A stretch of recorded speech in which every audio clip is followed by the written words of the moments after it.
Welcome to our last week in This Is Us. We've had a good long series talking about a lot of relevant issues, things we deal with in life. How many of you guys have enjoyed the series? Yay. Well, it's our last week, so we're going to talk about this particular subject is I came from a broken home. And in my case, I did, and I know many of you did as well. And if you didn't specifically yourself, you know people for sure that have. It may be that you are the child of divorce. It may be that you have been through a divorce. As a married person, you've been through a divorce. Maybe both. You've experienced both. For sure, like I said, you know people that have. And in addition to that, some of the things we're going to talk about today are relevant to all of us, whether or not we've experienced a broken home or divorce, because what we're going to talk about is just some of the things we all go through in life based on a variety of circumstances. So trust in the Lord to speak to us and to help us and to encourage us. And the walk away today, here's what I believe the Lord wants us to get today. I believe he wants you to know you matter. That's it. If you walk away today and you go, I matter to the Lord, number one, and to others as well. That's, I think, what he wants to communicate to us. And so we're going to take a little journey together. I'm going to share my story with you, a little bit about my story, and we'll find connecting points along the way. But I feel like today's message, what it is it's the Bible talks about the Lord is our shepherd. You know, he leads me beside still waters, makes me lie down and rest and so on. He restores my soul. I feel like today's message is a restore your soul kind of a message. God's going to touch your heart, I believe, but more your soul, the emotional part of you, maybe some things you haven't fully understood about yourself, the way you think at times, things are going on inside of you, both in your heart, but also in your mind, your emotions, and just kind of the soulish part of us. Who knows, when we get born again, when Jesus becomes the Lord of our life and he comes to live in our heart and our spirit comes alive to God, who knows, you still have a soul, a mind, and emotions, and a will. And sometimes we don't really address that part of our lives as much as we ought to. And in fact, I was thinking about it, like with this subject. So I've been in church around 40 years or so, and I have never once, ever heard a message about this topic. Specifically, I've never heard a message about being the child of divorce and how God connects with you and, you know, what kind of things would be going on in your life and what the Lord wants to do to restore. I've never once heard a message on that subject, but to be honest, I've never heard a message on divorce in general. Heard a lot of other messages that all, resonate with that subject, but never specifically on that topic. But it's interesting because, the statistics tell us almost 50% of the population goes through a divorce. I mean, the ratios are like 41 to 43% of all people married this year will experience a divorce. That's pretty high. Meaning everybody in this room has been touched by it in some way. You know somebody, and there are a lot of people in this room who have been through it and maybe are in the middle of some things now. So it's not easy to navigate all the time. There's a lot of layers to it. Throw in remarriage, throw in step-parents, throw in step-brothers and sisters, throw in all kinds of other family dynamics, and there's a lot to process. But aren't you glad the Lord can help us? The Lord can help us. And you matter. That's the goal. Now, the other thing, just to give you a heads up, the other thing we're wanting to do is just, like I said, jump into it. I'll tell you our story. And, sometimes when you have a conversation about things, you're just honest about some things. You have to be just honest about things. But the goal in what I'm going to share is not to, in my own story, but also for yours, it's not in any way, shape, or form to point fingers, to blame, to put anybody in a bad light, because everybody is a work in progress. Broken people have broken homes, oftentimes. And all of us, looking back on our lives, all of us have 20/20 vision, don't we? We could all look back on our lives and go, oh man, I can see perfectly now. I wish we would not have made that decision, or I wish that wouldn't have happened, but we can't live that way. We're just living. And then we look back and we learn and we realize some things. And that's true in our family. I know that's true in your family too. So even though I'm going to talk about some difficult things along the way, just so you know, the heart is not to have anybody feel bad or to have anybody feel like there's, fingers pointing or anything. That's not it at all. But it is just to be honest about some stuff. And even with my own family, let me just give you a couple disclaimers. I feel like my parents, in light of the fact that they went through divorce and the stuff I'll share, even in light of that, I have to say, and I've always said this, I really do believe they did the very best job they could with the light they had at the time. With what they knew at the time, what they were going through, I feel like for my sisters and I, they did the very best job they could along the way. And a couple things they did really well that I think were helpful and may be helpful to some of you that are in this scenario now, is they never bad-talked each other in front of us kids. They never bad-mouthed the other spouse in front of us, which was good. So they didn't put us in a position where we had to pick sides. That was a good thing. We were always thankful for that. And they just did their best with the knowledge they had to be the parents they were. But just like we said, there's no perfect family. There's a little dysfunction in every family. And all the families said, there's just a little dysfunction in every family. So I say all that as kind of a precursor to what we're going to share, just to get the heart. So the other thing I'll say is this: God always has a way to redeem things, doesn't he?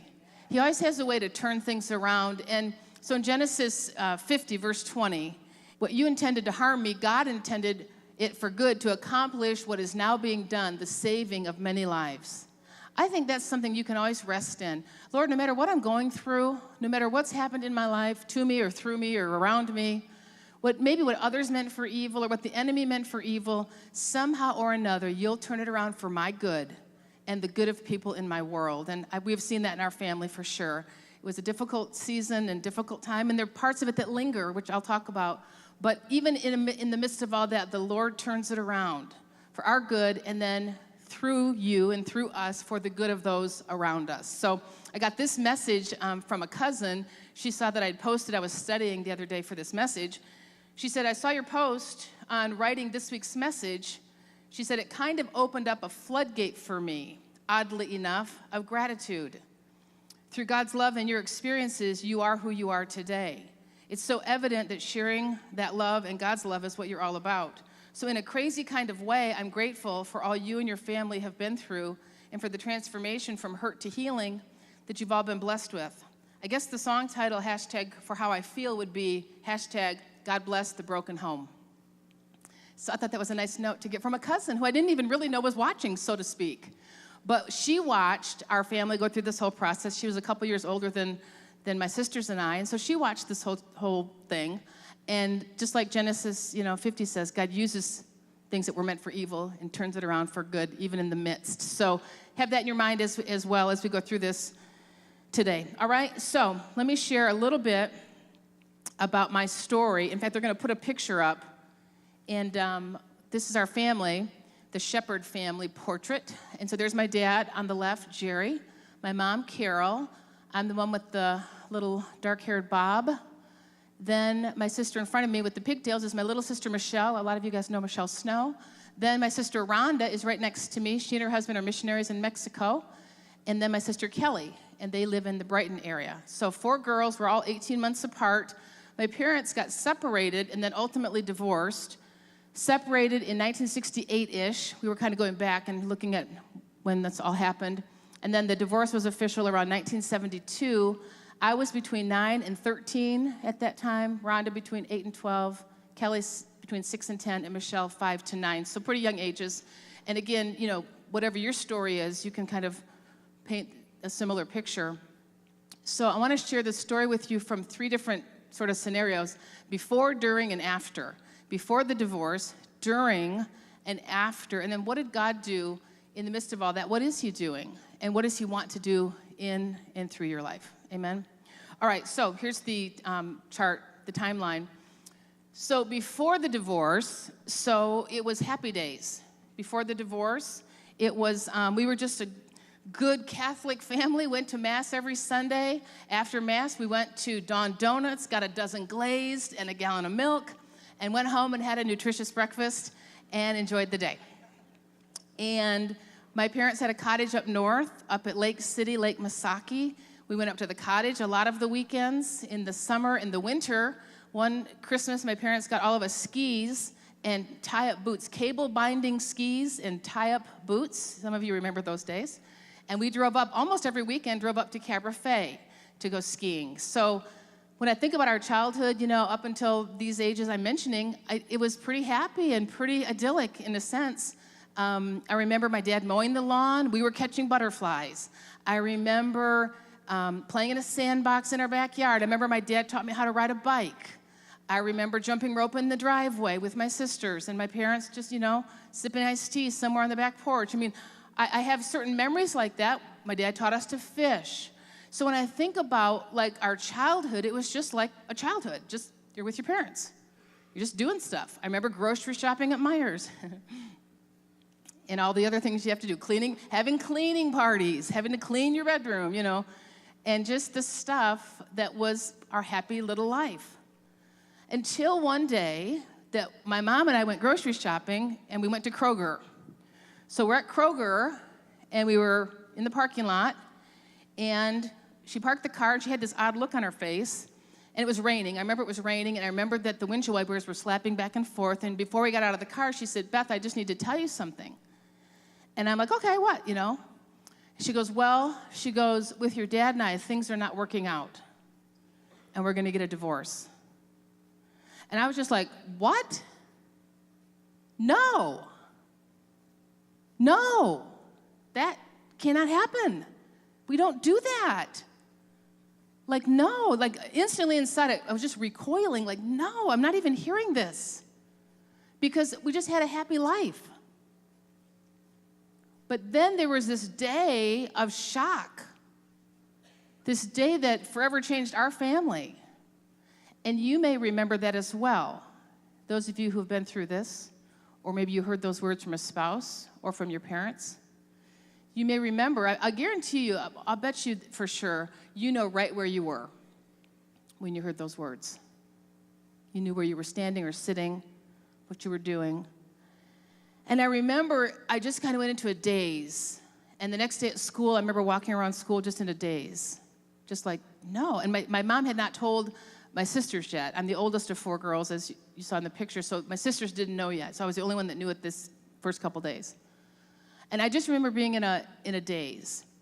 So then eventually my dad pulled all of us girls into a room, told us what was going on, and then Mom pulled us all into a room and told us. And so it was just that day of shock, and you're trying to process it. And depending on whatever news you heard, maybe the news you heard wasn't about a divorce, but it might have been something else that for you was earth-shaking, like, what? And then you kind of have to process that, have to figure out what to do with it. So we went from the days before, these happy days, and then the day of shock, into the days of during the divorce, that whole divorce process. So then what happened? So in our case, a couple of things, the separated days, the survival days, and then the final divorce days. And that was a period of time. So like a lot of kids, of course, you hope that what you're hearing is not true. And you hope that they'll reconsider and it'll all work out and this won't ever happen. So they were separated first. My dad moved out, and it was right before Christmas. We figured around 1968 or so. My dad moved out right before Christmas. And I was talking to my sisters recently about it, and one of my sisters said for her, she remembers Dad moving out right around Christmas, right after Christmas, and she said for her, even though the divorce was not actually final till a couple of years later, for her, she said, I felt in my heart like the divorce was final then. Like something changed within her then, even though officially it was a couple of years later. My other sister, one of my other sisters, she said she remembers when that happened, that she was being a little bit mouthy, and she said, as my dad was getting ready to leave, she said, well, don't let the door hit you in the behind when you get out, which is, kind of sassy for a little kid. And she goes, and then I went and ran in the closet and hid. My dad turned around and said, who said that? And she didn't make a peep. And then eventually my mom said, Jerry, just get out of here.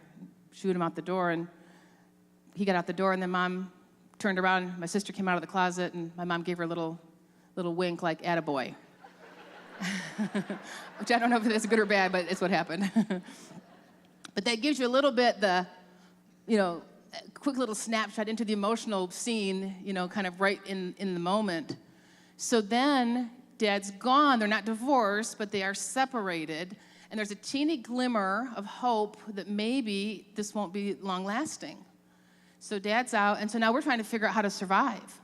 So now it's us 4 girls and Mom, and she was always our hero, so to speak. I mean, she was always like, the champion of the cheerleaders and our little survivor tribe. And She had to get a job. She had not worked up until this point. She was a stay-at-home mom, and so she had to get a job, and she got hired to work for the Beecham and Beechnut candy sales company. So she sold gum and Lifesavers and candy and had a trunk full of it, which of course we loved. And had to figure out how to work, how to have a job. So she's a single mom, even though they're not officially separated, but in essence we're living like she's our single mom, and she's having to provide, and we're figuring out how to survive. And I remember being the oldest of the sisters, and again, if you're the oldest or wherever you fit in the birth order of your family or your situation, I remember instinctively knowing I had to take on the responsibility. Like I almost felt like I grew up overnight. I almost felt like one night I went to bed as a 9 or 10 or 11-year-old, and the next night I woke up as like a 20-year-old, and had to like be responsible for my mom. You know, she was kind of a mess at the time, which was understandable, going through a lot emotionally and all the stuff hitting her, and so I felt like responsible to help her. And then I'm the oldest of the sisters, so I felt responsible to make sure that my sisters turned out and that I helped them, you know, navigate life. And so I called a meeting in the basement. I remember this. I called a meeting in the basement and told my sisters, I said, okay, you guys, so like we're going to be from a broken home, and so here's the thing. We can't, like everybody's going to expect us to get bad grades, to do drugs, to drop out of school, to like be bad kids. But we can't do that. We're not going to do that. We're going to get good grades, we're going to be good kids, and we're going to not do drugs. Okay, so we did most of what I said. We had a few little detours along the way, but mostly we were pretty good kids. And we just felt that responsibility, you know, to survive, so to speak. And you kind of grow up quickly. And in fact, experts say when kids go through divorce and they're 9 years old and under, or 8 years old and under, they tend to become more dependent and more clingy to the parents and more needy. When kids are 9 years old and above, when it happens, they tend to become more independent. Their independence is accelerated, and they sort of are wise beyond their years way sooner than they normally would be. So on the plus side, I mean, if you try to look at the cup half full, the good side of those of you that have been through this is you and or your kids learn some coping skills. They have to. They have to learn some coping skills, and they become leaders. They have to figure out how to lead their lives and how to survive. And so on the positive side, some good things come out of it. But on the negative side, they grow up so quick, they miss some things that they should have been able to have enjoyed or lived, you know, and experienced. So there we were in that season. I mean, little things like, of course, you don't think about it, but those of you that are single moms, you think about this. Those of you that are experiencing this, you think about it. You got to figure out how to fix the dishwasher. You got to figure out how to replace the furnace filter. Who's going to mow the lawn? You know, I mean, the stuff that Dad did, all of a sudden it's like, it's us girls. We got to figure this out. One time we built a wall in the basement. We literally my mom went and got 2x4s. We literally built a wall in the basement. We were so proud of that wall. Put paneling on it and everything. Who remembers paneling? Paneling and carpet squares. Red shag carpet squares. Oh, Lord. So, but you're surviving is what I'm trying to get at. And so then when the divorce was final, let me just say a couple other things in that season, because some of you will relate to this. Now, we were the family, prior to all this, we had a cottage up north. We went skiing, like we lived a nice life. Now, all of a sudden, single mom, not getting a ton of child support, trying to work. I'm the girl bumming spare change at school for lunch. If there was a need for a scholarship to go on something, to go to camp or to do anything, to be in the Girl Scouts or do anything like that, if there was a need for extra money to do any of that for my sisters and I, we were the scholarship kids. So it was a pretty big change. Of course, we didn't know it. Looking back, we realized it. But at the time, it was just our life. But there is that certain thing, like I've shared this story before. We shopped on the clearance rack, not out of choice, out of necessity. You know, the idea that you could spend money on things just wasn't an option anymore. A lot of you understand that you're living that life as well. So just a lot of things were changing in the survival scene. And then when the divorce was final, it was really just final. I think for all of us, we'd already processed that this is happening. They're not getting back together. Now, my parents built a house. They thought in this couple-year window of time, they thought maybe if they built a house, that would help things. And so we built a brand new house. And my dad never moved into it. We moved into it, lived there for 1 year, and the mom sold it. And she bought a duplex. And so we basically grew up in the duplex Mom bought from that point on.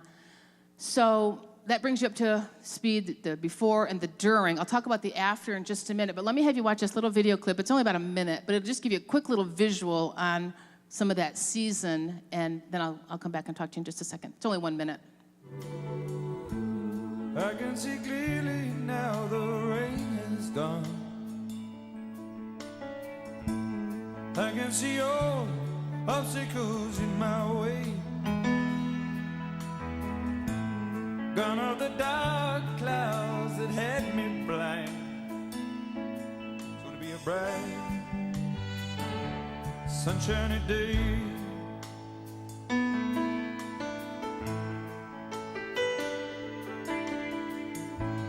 Think I can make it now the pain is gone. All of the bad feelings have disappeared. Here is the rainbow I've been praying for. It's gonna be a bright, sunshiny day. Bright, bright, sunshiny day. Look all around, there's nothing but blue sky. So that gets you a little visual snapshot. So then, after the divorce, so then what happens? Well, Dad moved out, so I need maybe, Pastor Aaron, could you help me? We'll just kind of slide Dad out here. He's going to move. So he's over in his trailer, and so now this is the new normal. So again, a lot of you understand this. You go into a new normal. So the new normal is us 4 girls and Mom, and then Dad's living in a mobile home. He bought a trailer, and he's living there, and then we visit Dad every other weekend. We go spend time with Dad. Of course, you know, we're from 9 years old. Michelle was 5 at the time, so from 5 years old and up. And so all of our stuff is here at Mom's house. Our toys, our clothes, you know, all the stuff. But at Dad's house, Dad got the lazy boy. And that was a big concern for us. When this all went down, one of our first questions was, who's getting the TV and who's getting the gold lazy boy? Which is funny, the things kids think of, because that was like the least important thing. But Dad got the lazy boy. In our case, it was gold. And so we went to see Dad at the trailer, and, you know, what are you going to do? What are you going to do there? You don't have anything there. None of your stuff's there. You don't know anybody in the trailer park. So we would do little talent shows. We'd do cartwheels and act like we were in the circus, do flips, and, you know, just try to keep ourselves entertained. So my dad always had potato chips and dip and John Wayne movies. And the thing he decided he probably needed to do with the 4 girls is just take us on trips. So eventually my dad got remarried, and eventually my mom got remarried. And so we would see my dad, and annually, about twice a year, he would take all of us girls on a trip. We'd all go to, you know, some place where he could golf. He and his wife Nancy could golf, and then us girls could lay by the pool and swim and, you know, go to an amusement park or something. So those are things that, again, they're doing the best they can with the knowledge they have and with the skill set they have. But it was all very dutiful for us girls at the time. Some of you understand this. And listen, some of you parents who are divorced and you have kids, and you're trying to navigate kids and stepkids and all that, it is not easy. There are no magic bullets. We can just tell you how the Lord eventually gets in there and helps, but it is not easy. I'd say if I was giving anybody encouragement now, like advice now, if you're a dad or a mom, but if you're like a parent of divorced kids, I think I would say to you dads, I would say, just give your kids attention. Just show that you care and that you're there and that you see them and you're proud of them, and be present the best you can. And for moms, usually the kids are with you and you've got your hands full. I mean, you're trying to make a living, do laundry, take kids here and there, make sure they're in sports. I mean, it's a lot going on. And you're also trying to have a life. You're also trying to maybe meet somebody to get remarried yourself. And so the kids can feel quite neglected. It's not intentional, but it can happen. So again, I'd say to moms and dads both, just be as present as you can. And verbally, physically, emotionally, just do your best to be there. I'll share a little bit about I think that number one thing that brings the most pain in a divorce and what God does to remedy it. I'll talk about that in just a minute. But first, let's look at a couple statistics. These are just some things. You may know these, but just so you get the picture. Marriages formed today have about a 41 to 43% chance of ending up in divorce. It's pretty high. Of all the children born to married parents this year, 50% will experience the divorce of their parents before they reach their 18th birthday. Approximately 50% of American children will witness the breakup of a parent's marriage. Of these, close to half will also see the breakup of the second marriage. 40% of children growing up in America today are being raised without fathers. About 40% of children who do not live with their biological father have not seen him during the past 12 months. More than half have never been in his home. 26% of those fathers live in a different state than their children. Well, those are pretty big statistics. And it'd be one thing if it's just talking about little kids, but let me just give a little parenthetical thought here. Your kids are still your kids, not when they're just 10 or 11 or 12. If you've got adult kids, married kids, do you know they still need their mom and dad? They need you differently, but they still need their mom and dad. Nobody can say, I'm proud of you like dad can. Nobody can say, I love you and I care about you like mom. Nobody can say, I understand what you're going through, like your parents. And so listen, let me just encourage you, just because you may be divorced and your kids may be off doing their thing, and you may think, oh, they don't care. They do care. Guaranteed they care.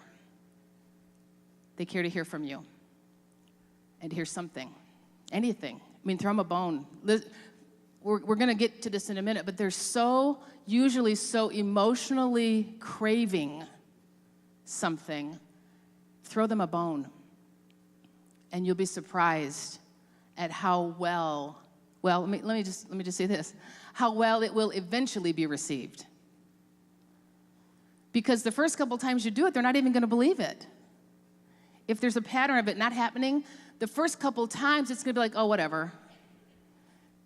Because they're building up some walls. I mean, there's certain protective mechanisms that go into place and certain barriers that go up for pure protection. So it'll take a little bit of time, but boy, let me just encourage you, stay at it. Your kids need to hear from you. That's a little side thought. Okay, so let's look at a couple other things on divorce and the effects here. It says full recovery is nearly impossible for children because of the dynamic nature of family life. While parents' lives may go on separately with relatively little thought, the children will think about their loss almost every day. And 25 years after the fact, they will certainly be influenced by it. Life itself will remind them of the loss even at the happiest moments.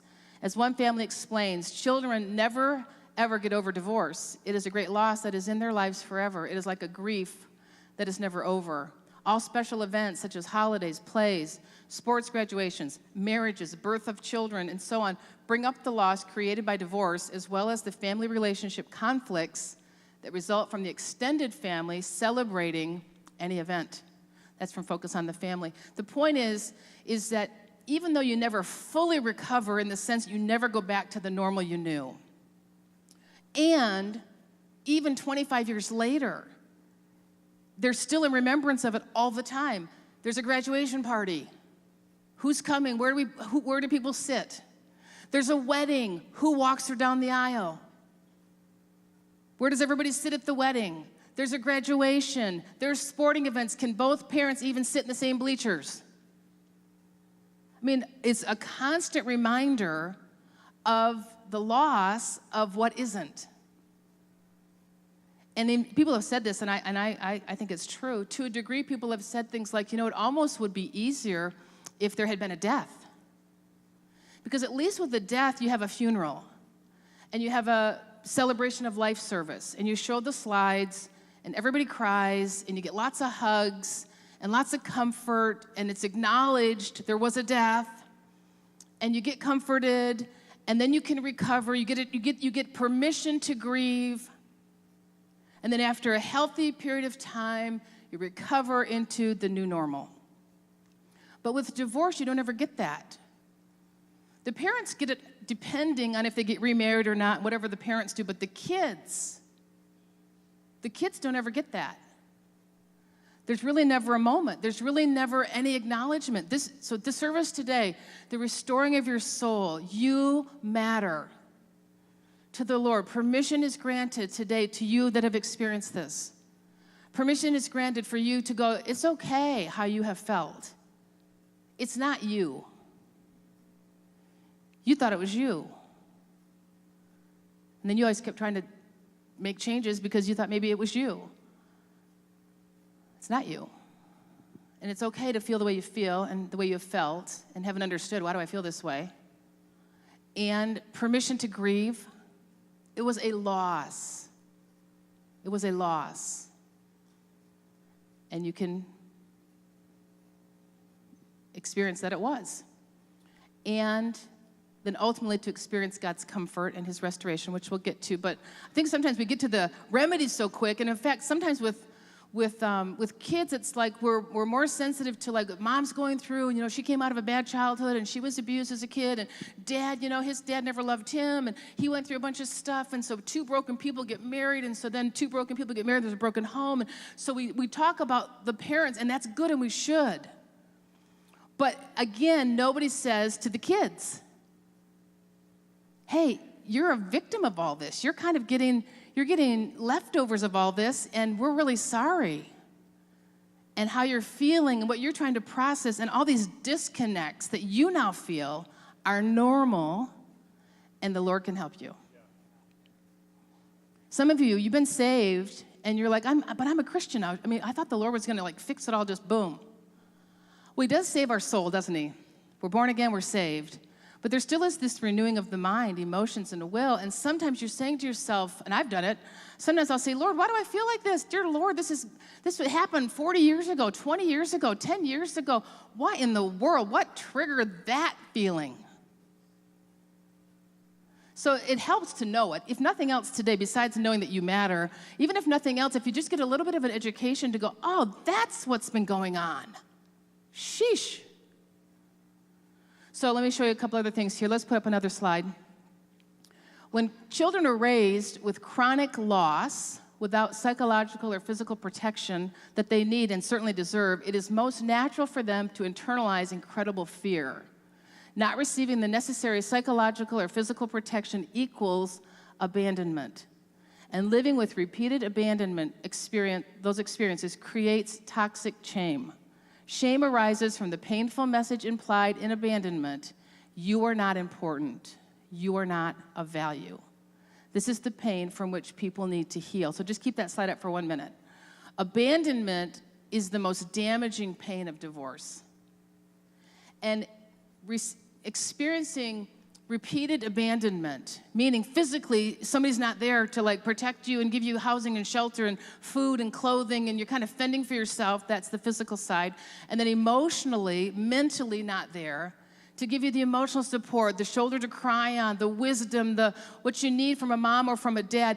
Without that, then you begin to experience toxic shame. The toxic shame is articulated with, you are not important, you are not of value. Now, nobody says those words necessarily, although they may have, but that's how you feel inside. It says, this is the pain from which people need to heal. That's what we're talking about today. You do matter. You do matter. You are of value. It does matter how you felt and how you feel. You're not invisible. When people experience abandonment in the physical side of things, here's some things that happen on the physical abandonment. The lack of appropriate supervision, inadequate food, nutrition, clothing, housing, shelter, physical or sexual abuse would be physical abandonment. Kids abandoned in this way believe the world is an unsafe place, people are not to be trusted, they do not deserve positive attention, and they do not deserve adequate care, so they feel they don't even deserve it. Well, you're not worth it. You don't matter. That's the implied message. People don't mean to send it, but that is what happens. Then on the emotional side, emotional abandonment is feelings of rejection, feeling undesired, left behind, insecure, or discarded, alone, cut off from a crucial source of sustenance. A spirit of rejection, feeling undesired, unwanted, unlovable, left behind. Everybody else is moving forward. I'm left behind, sitting over here invisible. Kids abandoned in this way believe they have to hide a part of themselves. It's not okay to make a mistake. It's not okay to show feelings. It's not okay to have needs. Others' needs are more important. Why? Because they're not valuable. You don't matter. Your feelings don't matter. Everybody else's do, but yours don't. Because we have to carry on. We have to just carry on with life. We have to just survive and keep on moving.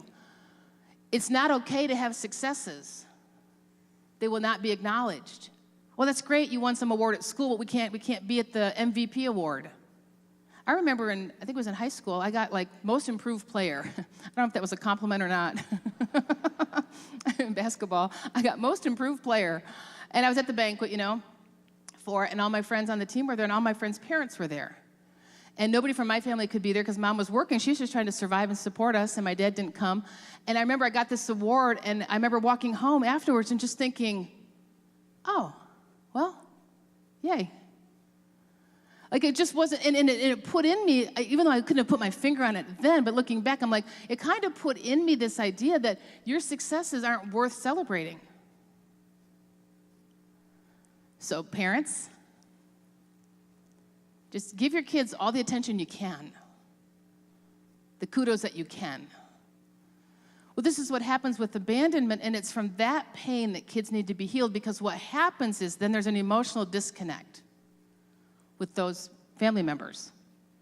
In other words, I'll bet some of you in here have thought, why do I feel so conflicted? Kids of divorce. And other scenarios like this. Why do I feel so conflicted inside? Why do I feel like I should honor my mother and father because the Bible says I should, and I want to do that, but why do I don't have any, I have nothing. I have nothing in here for one parent or the other, depending on your circumstance. I feel nothing. Emotionally, I feel nothing.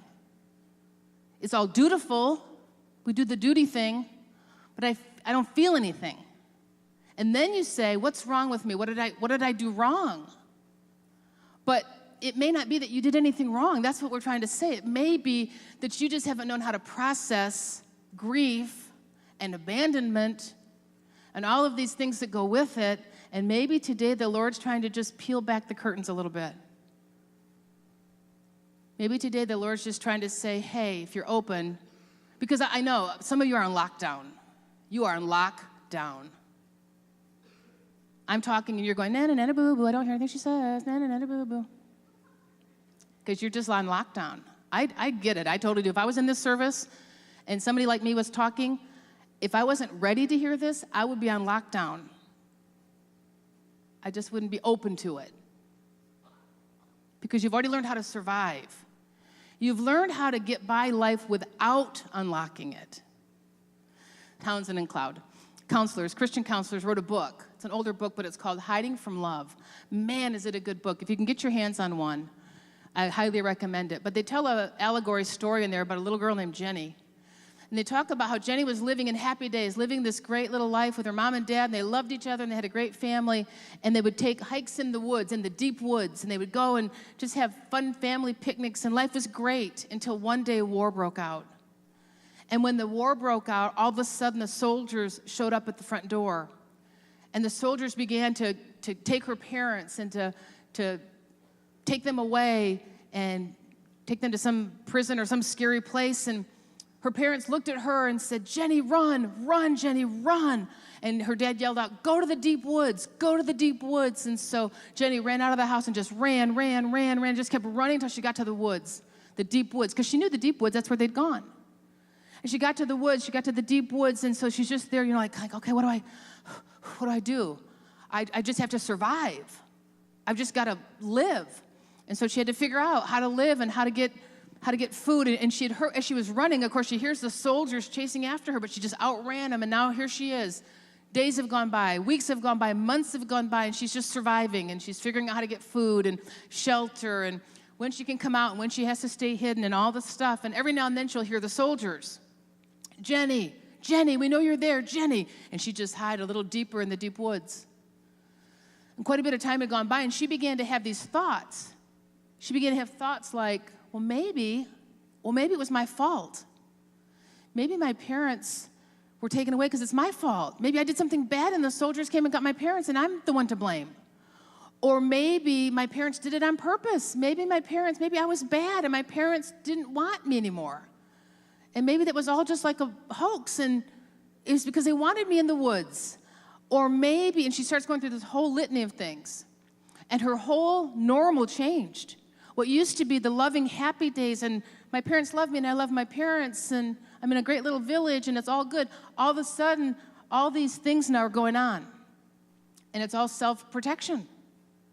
One day she hears a voice, and it sounds like a police officer that she knew, that she trusted, but then she had that, no, I can't trust him, I can't trust anybody. He says, Jenny, and she kind of peeks up and walks over to where he was, and he said, listen, your mom and dad are fine. The war's over. They're in the hospital. They love you. They miss you. They want you to come back. And the whole premise of the book is Jenny's journey out of hiding, out of the deep woods, because she's like, I don't know. I've become comfortable here. I've figured this out. I'm good here. And now you're asking me to open up something that I don't know if I want to open this up. I mean, it's all good now.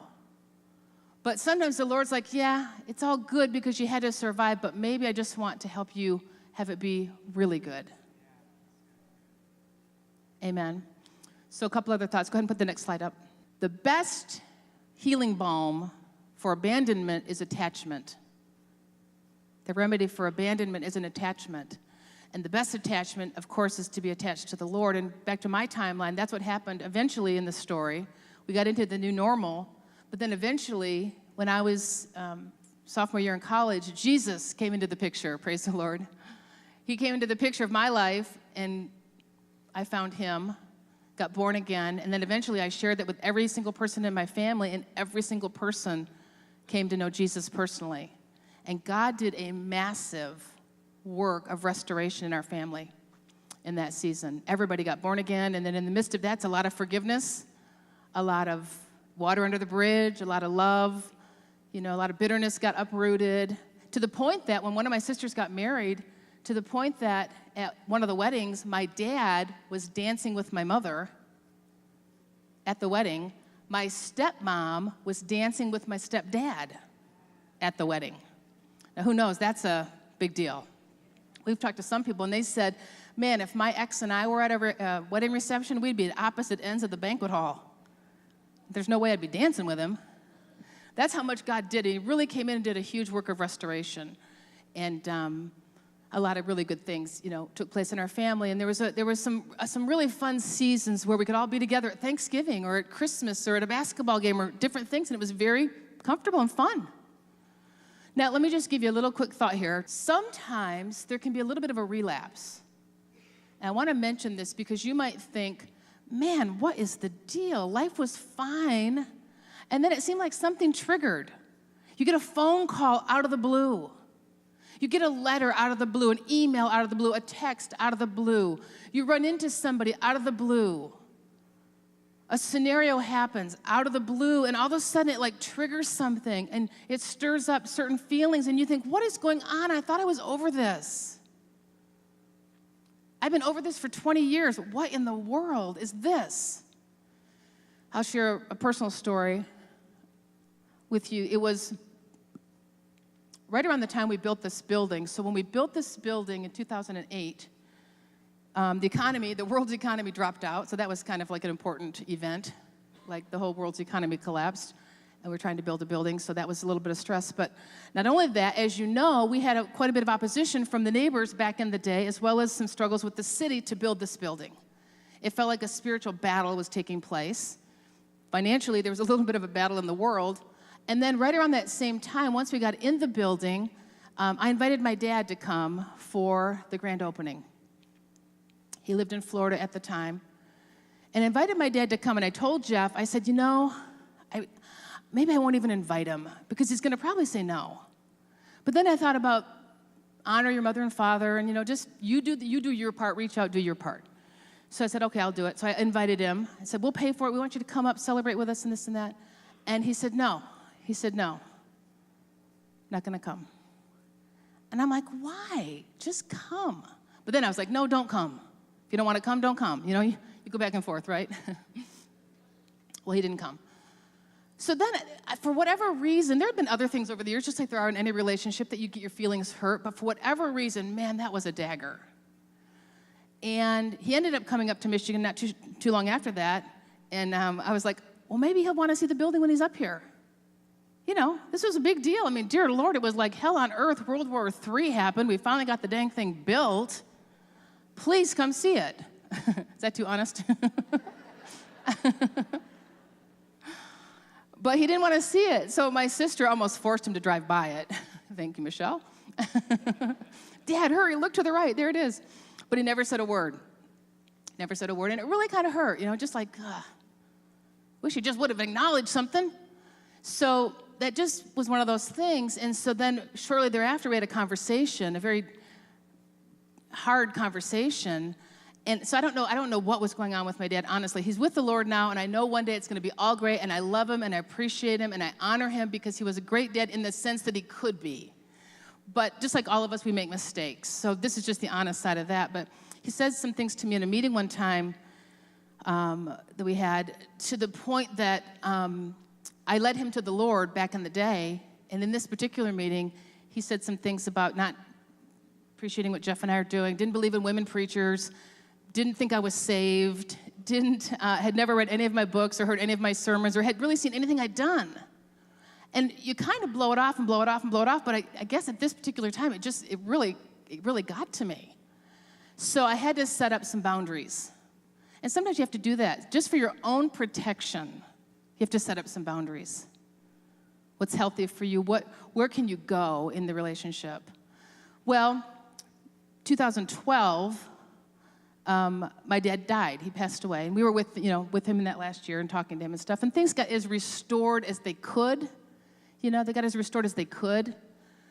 But, you're navigating these emotions. Like we're talking about, this emotional abandonment. You're like, am I the bad person? And you try to navigate all the different things. Well, when my dad died, my sisters and I, of course, were at the funeral down in Florida. And I didn't cry. I didn't cry at the funeral. I haven't cried since. I've never cried about my dad dying.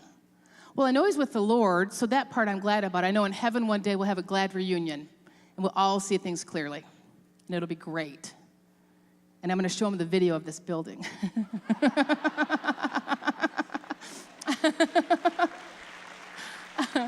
But, so you say, what's that all about? I don't know. I'm not a counselor. So, if some of this resonates, it might be good to go see a counselor if you think you need it, and maybe I should too. Let's all go together.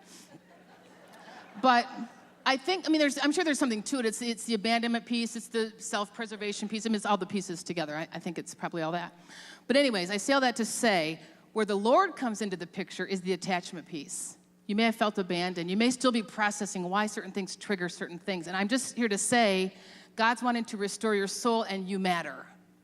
What you do matters. It is worth celebrating. And the attachment piece is our primary attachments to the Lord, and then he gives us good people. I'll give a little shout out to my amazing husband. The Lord gave me the best husband on the planet to show me God's love consistently for 30 plus years. No, he's seriously the most consistent person I have ever met in my life in showing God's love consistently. And the Lord knew I needed somebody just like him.